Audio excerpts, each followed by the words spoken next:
Hey there guys, RainOfIron here, and I'm here to talk to you about some of the E3 stuff that I got to see and got to check out. One thing that I can tell you for sure is the games that we got coming out now are way better than the games I had coming out when I was a kid. So I'm going to go through each one that I'm interested in, and I'm going to talk about a little bit about them. And yeah, I'll let you know how I feel about each game and what I expect from each game and each developer as an individual, and as a whole, how the gaming industry seems right now to me. And I'm going to start this off by simply saying this. Holy crap, these groups of games that we have coming out are mind-blowing. You know, I'm already gearing up for Red Dead 2, and then all of a sudden the E3 comes out, and now I got to prepare for even more. So my channel is going to be filled with new content in the upcoming months, and I am very excited about that. So let's get into this. Let's start it off, and I hope you guys enjoy. Let's start with the one that I'm the most worried about, and that is, of course, From Software's new project, Sekiro, Shadow Dies Twice. Now, I love From Software games. As you can see, I do a lot of Dark Souls, a lot of Bloodborne on my channel. From Software is one of my favorite video game producers, and they usually team up with Bandai Namco. And I was really surprised to see Activision attached to From Software. Now, a lot of people are telling me, well, you gotta wait for the game to come out to really make an opinion on it. And I thought to myself, yeah, sure, you do need to make an opinion on it after the game comes out. But I'm gonna make a pre-opinion based on Activision and their track record. Let's face it, Bungie and Activision haven't been the best of friends lately. We know that Destiny was a flop, and Destiny 2 was an even bigger flop than Destiny 1. Even with the Taken King DLC coming out for Bungie, you know, a lot of people still say, well, Bungie will never return to where they were before they teamed up with Activision. And that's where I'm worried with From Software. Is this a permanent thing? Is Activision and From Software now going to be a permanent thing? Or is this a one-game deal? And also, are there going to be loot boxes in Dark Souls games? That's what I'm worried about. Even if Shadows Dies Twice isn't a Dark Souls-esque kind of game, if From Software adds any implication of loot boxes into their games, it's going to ruin the feel of the game. That's why I was so happy that there are no loot boxes in any of From Software's games. But now with Activision, there's a possibility we could end up getting that.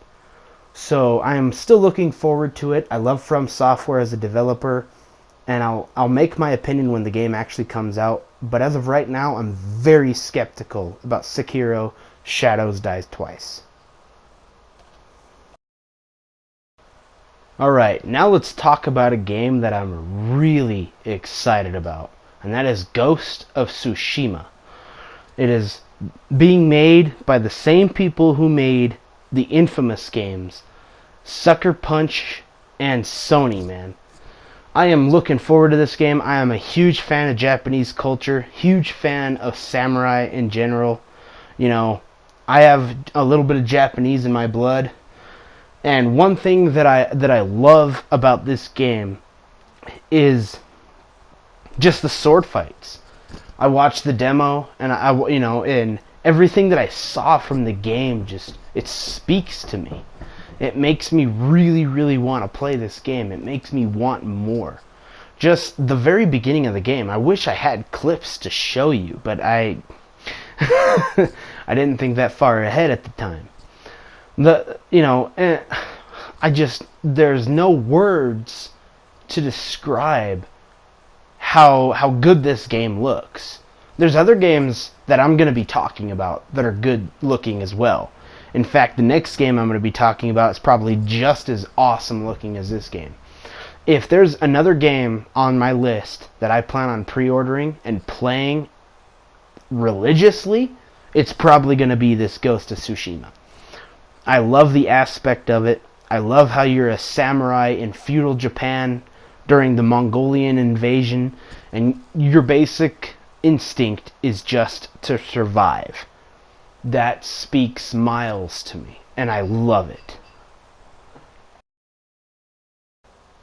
Let's talk about the game that we've all been waiting for. From Project CD Red, Cyberpunk 2077, man. Wow. Just wow. I am mind blown by what I have seen and heard about this game. It is by far one of the best games shown at E3. It has blown people's minds. Go to people's channels like Yang Yao and even Neebs Gaming. You look at people who are talking about this game, and I'll tell you what, this game sounds like it's going to end up being the game of the year. Not for this year maybe, but for next year, clearly. This game will take a little while to come out. This game's still being made, and for a lot of people that's okay. And for me that's okay too, because I want a game to be perfect.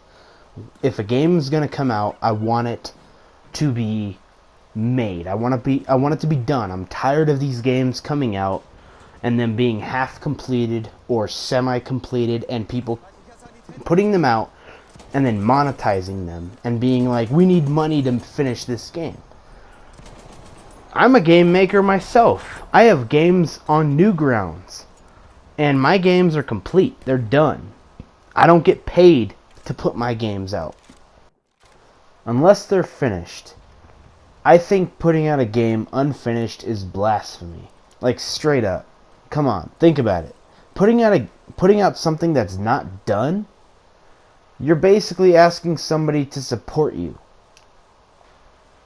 And CD Projekt Red is a different type of company. They believe in the same kind of thing I believe. I would never put a microtransaction in any of my games, ever. If I'm going to put out a DLC, yes, of course I'm going to charge you for that. That's extra content. That's something extra that I have created. But CD Projekt Red does it right, and I am very looking forward to Cyberpunk 2077. And I'll tell you what, if it's anything like The Witcher 3, I will be very satisfied, very happy, because The Witcher 3 is by far one of my favorite games of all time. It's up there with Red Dead Redemption, which is high praise. And now I'm going to talk about Bethesda. Bethesda had a huge E3 presentation. They showed games like Doom, they showed Rage 2, they showed a lot of cool things, including Quake, by the way. But I'm going to talk about 3 games in particular that they talked about, and we're going to start this thing off with Fallout 76. So, Bethesda, Fallout 76. It is an online multiplayer game. It's not made by the same people who made Elder Scrolls. This is made by Bethesda. But I have been hearing word that there will be no actual non-player characters within the game. And apparently there is going to be about 20 players per map, something around that line. And the maps are going to be 4 times the size of Fallout 4's maps. Now, that's cool and all, but I'm not looking for a Fallout Online experience. I'm one of the people who likes to play Fallout by myself. I like the choices you can make. I like the dialogue that you have with characters. And I feel like with an online game of Fallout, you don't get those aspects. So Fallout 76 is a very different type of, how you say, fish in the water. I want to try it, but I'm very, very skeptical about accepting it. But oh, Bethesda, it's like you can do no wrong for me. Even if Fallout 76 doesn't pan out the way everyone wants it to, or even as you want it to, you still have Starfield and Elder Scrolls 6 coming out.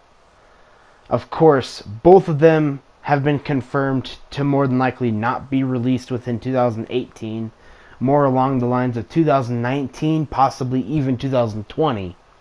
But Starfield is one of those games that I am heavily looking forward to. I love space, and I love Bethesda. So you put two and two together, and you get a masterpiece, in my opinion.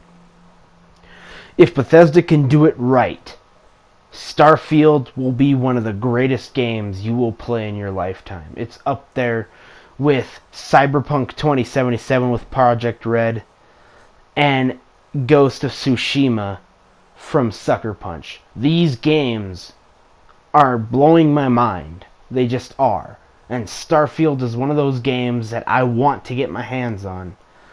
And unfortunately, I probably won't see it until late 2019, if I'm lucky. Let's talk about a game that I've been waiting for a very, very long time. I am a huge Resident Evil fan. Been a huge Resident Evil fan for a very long time, since the original Resident Evil came out. One of my favorite games of all time is Resident Evil 2. And we're finally getting a remake for Resident Evil 2. And I gotta tell you, this is one of my most anticipated games of not only the year, but of probably of all time. I've seen the demo, I've seen what people are saying about this game, and it's mind-blowing even to me that this game is finally coming out, and we're finally getting what we really, really want in a Resident Evil game. People are finally starting to forget about Resident Evil 6 and 5. And I think Capcom's kind of happy about that. So here it is, Resident Evil 2 Remake's finally coming out. And it is one of the games I say people should invest in. Because even if you have never played a Resident Evil game, this is a very good stepping on point. You can jump in right here, and I guarantee you, you will not be disappointed. And then there was Death Stranding. Death Stranding from Kojima. I love Kojima. I love Metal Gear Solid. I love Silent Hill. What else can you say? Konami were idiots for letting this guy walk out the door. Personally, I was hoping he'd end up going to Capcom and helping them with Resident Evil. But he went to Sony and is now doing Death Stranding. And from what I've seen from Death Stranding, a lot of people are confused. Which is fine. You're supposed to be confused. It's a Kojima game. Come on. It wouldn't be Hideo Kojima if it wasn't for you not being confused. I'm anticipating this game to be unique. I'm anticipating this game to be fantastic visually and mentally. I expect this game to make me think over and over that I need to rethink my life because I'm playing this game too much. All I'm saying is this game, Death Stranding, is one of those games. I left it for the last game that I wanted to talk about because I wanted to say two things about this game. I love Hideo Kojima, and this game is a mashup of what seems like Metal Gear Solid and Silent Hill rolled into one game, and I think that's what we've all been waiting for. Well, thanks for watching. This was my opinion on the E3 presentations. Again, these were my games that I was interested in. Of course, if you're interested in other games, There are other E3 presentations that you can go check out. And I hope you enjoyed, and like and subscribe, if you feel like checking out more of my videos. Thanks again. RainOfIron out. See you next time.